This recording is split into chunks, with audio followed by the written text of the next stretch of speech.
So, welcome to Jumbo IS and welcome to our lecture series called Daily News in Shorts. In this lecture series, we cover a particular day's current affairs in a short span of time within 30 minutes. The idea behind this lecture series is to cover your current affairs in a short span of time so that your entire day is freed up. We don't want you to spend your entire day just reading the newspaper. Therefore, we will cover the entire day's current affairs in a short span of time so that your entire day is freed up to cover other parts of your UPSC syllabus. Okay? Now, just watching this lecture would be job half done because just after spending these 30 minutes, you need to revise this lecture as well. Revision would take another 20 minutes, not more than that. And this revision can be done from our notes, and these notes shall be shared on our Telegram channel. Okay, now the link to our Telegram channel is provided in the comment section below. All you have to do is just click on that link and it will take you to our Telegram channel. The reason why I am emphasizing on revision is because revision helps you to remember current affairs for longer periods of time. Otherwise, you'll forget them very quickly. So 30 minutes of watching this lecture, 20 minutes of revising this lecture, and in about 50 minutes time, you'll be done for the day as far as current affairs are concerned. Okay, so let's start the discussion. But first, let's take a look at the topics we shall cover in today's lecture. Okay, so here's a list of today's topics. Number one, India and Kuwait signed strategic partnership agreement. So now India and Kuwait are strategic partners. Now, what does this relationship entail? What would be the implications of this? What is the significance of this? We'll talk about all of it. All right. Then recently, Union Home Minister Amit Shah was in Tripura and he talked about the brew migrant issue in Tripura. So this brew migrant issue, we'll talk about this. Then recently, Hyundai, the famous car company, has asked Government of India to postpone the implementation of CAFE norms. Now, what are these CAFE norms? We'll talk about this.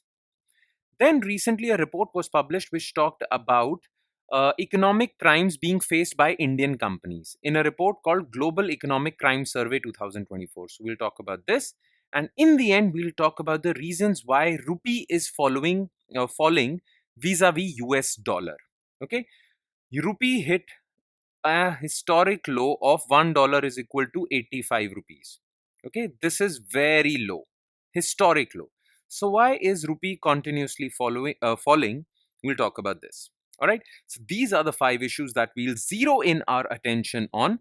Please give me your 100% and let's begin with topic number 1, which is India-Kuwait strategic partnership. All right. So India and Kuwait elevated their relationship to strategic partnership and signaled that trade and defense cooperation would form the key pillars of these ties. All right. Now, as you all know, we have covered this news before also that Prime Minister Narendra Modi was in Kuwait for December 21 and 22. So both the leaders, the royal family of Kuwait and Prime Minister Modi met, right? Plus, Kuwait also gave Prime Minister Modi its highest civilian honor. It's known as the Order of Mubarak Al Kabir. Okay, like in India, we have Bharat Ratna. Similarly, Kuwait has Order of Mubarak Al Kabir, and that was given to Prime Minister Modi. That is a significant gesture. Significant gesture towards the fact that Kuwait really honors its friendship with India. All right, and this is a signal that India and Kuwait are going to establish deeper ties in the coming future. All right. Now, what is the significance of Prime Minister Modi's visit to Kuwait? And what is the significance of the elevation of this relationship to strategic partnership? Okay. First of all, the timing of this visit is very important. You see, the last prime minister to visit Kuwait was Indira Gandhi way back in 1981. So, since 43 years, for the last 43 years, no Indian PM had visited Kuwait. And PM Modi visited now in 2024. So, from that perspective, it is important that now India is laying emphasis on its partnership with Kuwait. Plus, the thing is that West Asia is currently going through a turmoil.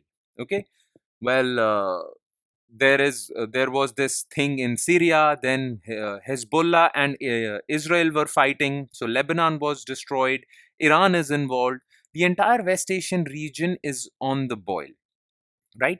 And India has significant investments and stakes in Middle East. significant economic stakes in Middle East. Therefore, India needs to engage comprehensively with all the Middle Eastern countries. And engaging with Kuwait and establishing a strategic partnership with Kuwait is a step in that direction. Okay? Because West Asia is currently in a very bad shape. Therefore, India is engaging with all the countries to stabilize the region because India has a lot of economic stakes in the region. All right? Plus, Kuwait itself, the entire West Asian region is important for India.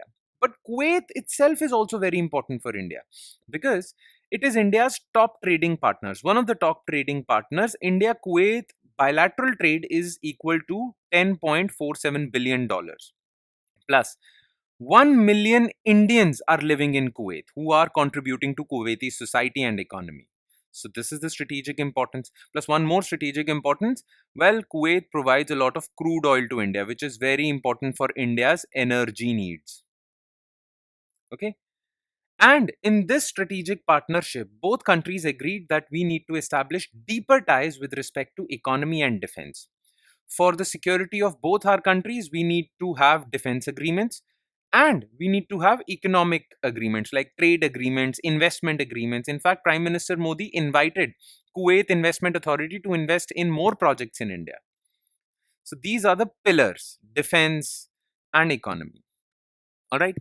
Now let's talk about this award that is bestowed upon Prime Minister Modi, Order of Mubarak Al Kabir. So this award was instituted in 1974 in the memory of Mubarak al-Sabah. So Mubarak al-Sabah was the emperor of Kuwait from 1896 and 1915, and he is responsible for giving Kuwait its independence. You see, before 1917, the entire Arabian region was under the control of Ottoman Turks, Ottoman Empire, right? So it was Mubarak al-Sabah who gave more autonomy to Kuwait under the Ottoman Empire. In fact, he concluded certain deals with Britain so that Ottoman Empire cannot force its will on Kuwait.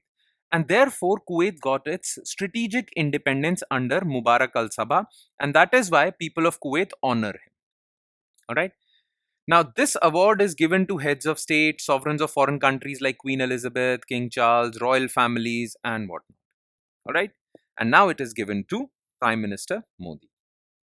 Now, few more points about India and Kuwait relationship. So, Kuwait is India's sixth largest crude oil supplier. That is why we are laying so much emphasis on Kuwait because it supplies a lot of crude oil. 3% of India's crude oil needs are met through Kuwait. Plus, India exports a lot of goods to Kuwait, around $2 billion. Okay.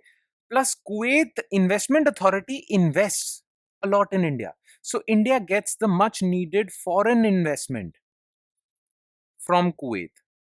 In fact, Kuwait Investment Authority has invested more than $10 billion, and Prime Minister Modi has invited more investments in India. Plus, these two countries have had a historical relationship as well. Before the discovery of oil reserves in Kuwait, the entire economy of Kuwait was dependent on trade with India.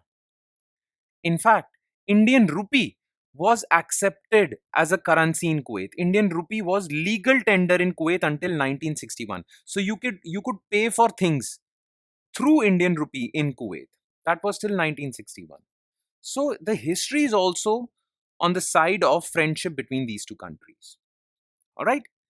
So yeah, let's move on to topic number 2, which is brew migrant issue in Tripura. So recently, Home Minister Amit Shah was in Tripura and he made some political statements. He, first of all, was there to inaugurate 13 development projects in Tripura worth rupees 668 crores. But during that inauguration, he made some political statements. He said that the opposition parties in Tripura, which include CPM, Communist Party of India Marxist, and Congress, these two parties have not done anything for the migrant Bru tribals. Bru tribals are also known as Riang tribals. The thing is that Bru tribals used to live in Mizoram, but because of tribal fights with the ethnic Mizos over there, they had been displaced. They had to migrate en masse. More than 35,000 Bru families had to leave Mizoram because of security reasons, and they actually came to refugee camps in Tripura. Okay. Now, Amit Shah ji says that Congress and CPM have not done anything for these internally displaced Bru people in Tripura, whereas his government has done a lot. Political statement. Okay, we shouldn't be concerned with that. What we should be concerned with is that who are these Brus? Okay, so Brus, also referred to as Ryangs, are tribal community indigenous to northeast India. Okay, they have historically lived in Mizoram. Most of the Brus have lived in Mizoram, some in Tripura, very few, and some in Assam. Now, in the state of Tripura, they have been given the status of particularly vulnerable tribal groups. So many developmental schemes are going on for them because they have been given this status. Okay. While many Brus of Assam and Tripura are Hindu, the Brus of Mizoram converted to Christianity over the years. But they had to be, I mean, because of the fights between Mizos and Brus, okay, Mizos forced them to vacate Mizoram and they were placed as refugees in Tripura. Now, what was this migrant crisis? This was an internal migrant crisis. Okay. What was that all about? You see, in 1995, the ethnic Mizos of Mizoram, Mizo tribal groups of Mizoram, said that Brus are not ethnic Mizos, therefore, they shouldn't be allowed to vote in Mizoram. Okay, because they are not indigenous inhabitants of this place. In fact, Brus were often referred to as Vai, which in local Mizo language means outsider or non Mizo. Now, the Brus were threatened by these actions of Mizos. Therefore, the Brus formed a militant group called Bru National Liberation Front and a political group called Bru National Union. Now, because of their actions, the Mizos got more agitated, and this led to tribal riots and ethnic cleansing in that area, which resulted in migration of Brus from Mizoram en masse in 1997, and they had to go to refugee camps in Tripura, and they have stayed there ever since. Okay, so this is the background. So you need to know about Bru tribal groups, also known as Ryangs. All right. Now let's move on to our third news item, which is cafe norms for automakers. Now the full form of this cafe is corporate average fuel efficiency. Okay. Now, corporate average fuel efficiency norms for automakers were made in 2017. Again, these norms were enacted so that these automobile manufacturers, these automobile companies, design their engines in such a way that their cars are more fuel efficient. Okay. Now, what do we mean by fuel efficiency? First of all, they would give more mileage. Okay, per kilometer, per liter of fuel, more mileage per liter of fuel. Okay, so with less petrol they would travel more, so this is fuel efficiency. Okay, this would reduce the demand for petrol and diesel. Okay, because with less fuel you can drive more. Plus, these norms also led to reduction in emission of carbon dioxide in the atmosphere. So these fuel efficiency norms first of all said that you need more mileage. The other is less poisonous polluting gases should be released from your exhaust fumes. Okay. Now, these fuel efficiency norms called the CAFE norms were given to all automakers in 2017, and they were asked to fulfill these norms. Right.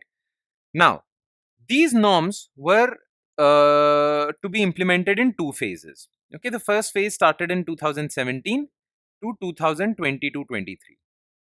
And the second phase started after 2022-23.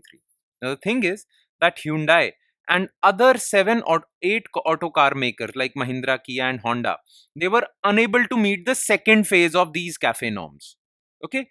And they have requested the government to postpone the implementation target of these norms by 1 more year, which the government has denied. All right. So this is the entire news.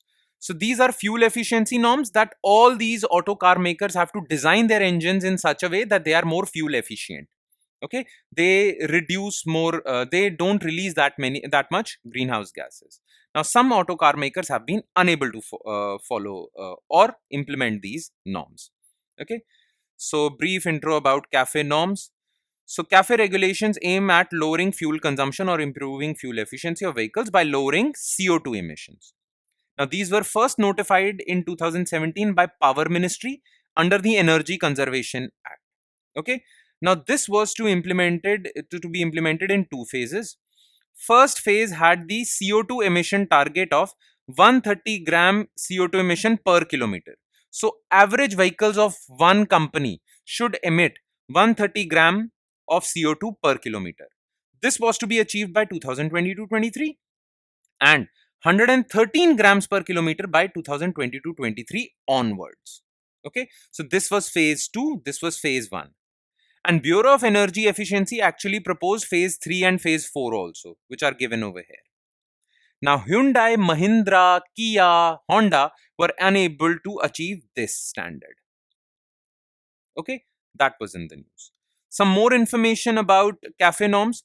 So, corporate average means the word corporate average means that all the cars that are being produced by these companies, on average again, some cars would emit more carbon dioxide, some cars would emit less carbon dioxide, but on average, carbon dioxide emitted should be around 130 grams per kilometer. Okay, now the guidelines were released by Power Ministry, but the nodal agency for these guidelines is Ministry of Road Transport and Highways, and it also monitors the emissions made by these companies. Okay, now cafe regulations are similar to Bharat Standard 6. These are again fuel efficiency norms, but cafe focuses more on carbon dioxide emissions, whereas Bharat Standard 6 focuses on carbon dioxide, nitrogen oxide, sulfur oxides, all the other polluting gases also. The purpose is very simple. We need to reduce our dependence on petrol, diesel through fuel efficiency plus control pollution. All right. And the next news item is Global Economic Crime Survey. So, a very famous consultancy firm called Procter and Gamble released Global Economic Crime Survey 2024. Now, economic crimes are white collar crimes which are related to financial frauds. Now, in their report, they have said that 59% of Indian organizations faced these frauds in past 2 years. Okay, now this is 18% higher than the global average. So, which means that only 41% of foreign companies face this, but in India, the number increases to 59%. Okay, and 7% higher than when compared to the results of 2022. So, as compared to 2022, financial frauds against these companies have increased. Okay, this is what the report said. Now, what are the major findings of the report? Very simple. Procurement fraud is the biggest problem. Procurement fraud means that a company places an order and the company pays amount, but the company gets low quality product or less product. These are procurement frauds. Okay, these were the highest. Then corruption and bribery to government officials and other areas is also considered financial fraud, and this was also high. 52% of business leaders are confident in their third party risk. That means when these companies outsource some things to other companies, they have risk management principles. 52% of the companies say they have good risk management principles, but 13% companies don't even have risk management principles.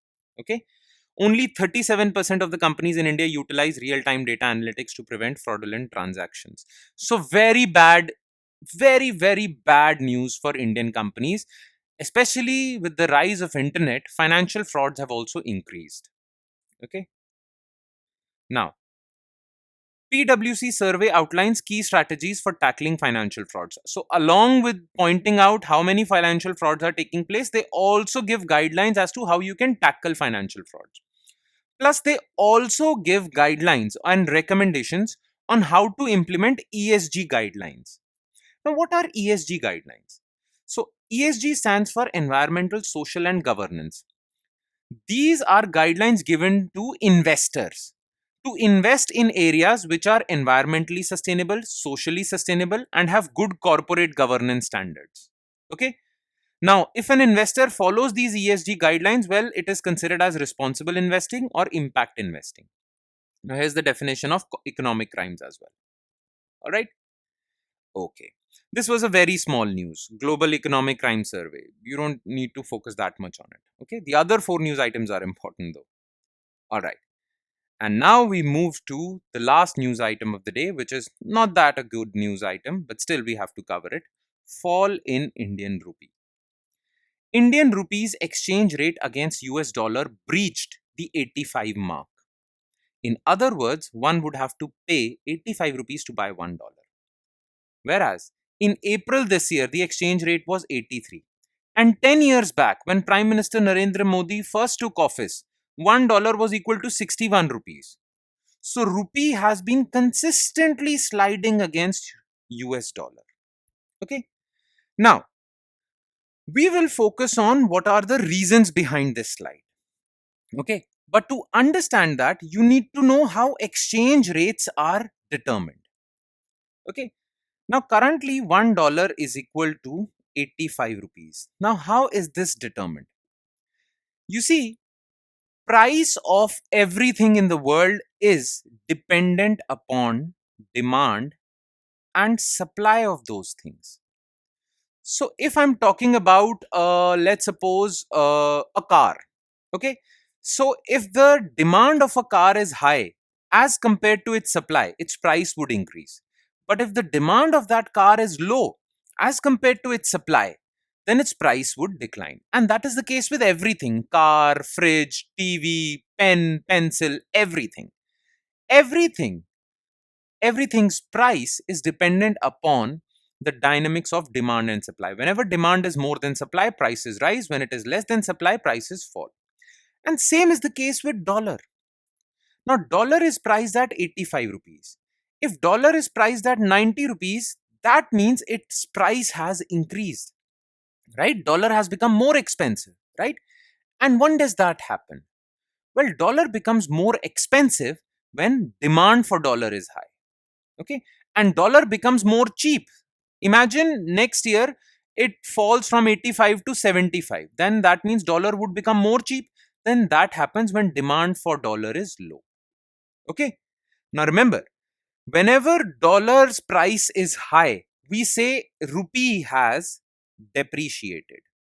Make sense? When dollar becomes more expensive, rupee has depreciated, rupee's value has fallen.